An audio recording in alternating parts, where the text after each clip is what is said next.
আজি P-1 দিন হয়, আপোনালোকে সকলোকে জানে। আমাৰ ইয়াত সকলো পলিং পাৰ্টিজখিনি আহি গৈছে। বাক্সা টোটেল 502 পলিং ষ্টেচনছ আছে, আপোনালোকে জানে। আৰু আমি এইটো দুইটা LACs আছে, মানস LAC আৰু বাক্সা LAC। আমি 28 ছেক্টৰ্ছ ভাগ কৰাই দিছোঁ।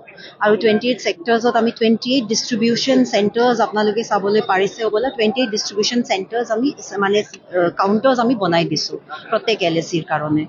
সেই ইতিমধ্যে আমি আজি ৰাতিপুৱা আহি 5:30 মানত আমি ষ্ট্ৰং ৰুম খুলিলোঁ। ষ্ট্ৰং ৰুম খুলি যিমানখিনি মেটেৰিয়েলছ আছে, মেটেৰিয়েলছখিনি প্ৰত্যেক কাউণ্টাৰত আমি লগাই দিলোঁ। আৰু যিমানখিনি EVMছ আছিলে, EVMছখিনি আমি প্ৰত্যেক কাউণ্টাৰত তাৰ যিমানখিনি টাৰ্গেট আছে তাৰ এগেইনষ্টত আমি এতিয়া ধুনীয়াকৈ সজাই দিছোঁ। আৰু আমাৰ যিমানখিনি পলিং পাৰ্টিজ আহিছে, পাৰ্চনেল আহিছে এতিয়া, তেখেতসকলে নিজৰ নিজৰ বস্তুখিনি লৈ আজিহে ভাত চাত খাই ইয়াৰ পৰা ওলাই নিজৰ নিজৰ পলিং ষ্টেচনত ডিউটি কৰিবলৈ ওলাই যাব। ভালকৈ হৈছে আমাৰ যিমানখিনি এৰেঞ্জমেণ্টছ আছে।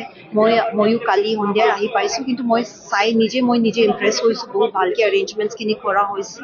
আৰু যেনেকৈ এতিয়া আজি আমাৰ ৱেডাৰো বহুত আমাৰ মানে বতাহও ভালকৈ হৈছে। মানে আমি বৰষুণ এক্সপেক্ট কৰিছিলোঁ, ঠাণ্ডাৰী এক্সপেক্ট কৰিছিলোঁ, কিন্তু বহুত ভালকৈ বতাহও ভালকৈ হৈ গ'ল।